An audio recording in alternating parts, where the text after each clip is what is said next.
নমস্কার বন্ধুরা, আমরা আজকে দীঘা যাওয়ার জন্য প্ল্যান করেছি। তো আজকে আমরা দীঘা যাচ্ছি। এই দেখুন আমরা আসানসোল স্টেশনের জন্য বেরিয়ে গেছি। এই দেখুন সাথে প্রিয়াঙ্কা আর ঈশান।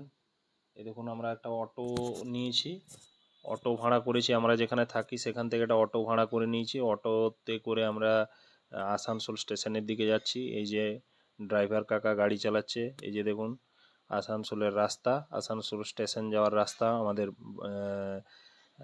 যেখানে থাকি আমরা সেখান থেকে। এই দেখুন আমরা আসানসোল স্টেশনে পৌঁছে গেছি। এই যে দেখুন স্টেশনের চিত্র।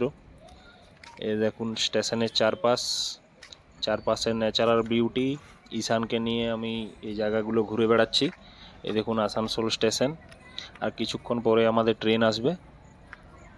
আমাদের ট্রেন হচ্ছে 3টার সময়। তো ট্রেনটা লেট করে মনে হয় 3:30টার দিকে আসবে। তো এই যে দেখুন, এই দেখুন ছোট্ট ঈশান হাঁটছে। দেখুন ঈশান কত খুশি। একটা ছোট বাচ্চা যদি বাইরে বেরোতে পায়, এর থেকে ওর আনন্দর কিছু নেই। ওর মন চাইছে যে মানে মুক্ত পৃথিবীতে ও যেখানে ইচ্ছা যেদিকে ইচ্ছা সেদিকে ঘুরে বেড়াবে। এই যে দেখুন হাঁটছে, ছোট্ট ঈশান হাঁটছে। স্টেশনের চারপাশে দেখুন চক্কর লাগাচ্ছে।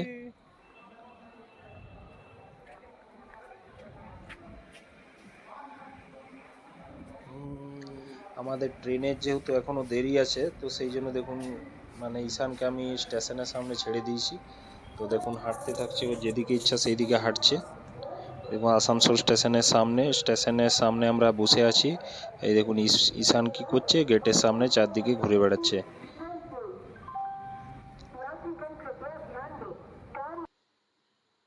এই দেখুন আমরা স্টেশনে পৌঁছে গেছি। ট্রেন চলে এসছে, ট্রেনে চেপে গেছি। এরপর দেখুন আমাদের যে মানে আরেকজন পার্টনার নির্মল, দেখুন বাঁকুড়াতে উঠেছে, নির্মলের ছেলে। এই দেখুন ময়না আর এই দেখুন প্রিয়াঙ্কা, ওরা দুজন কথা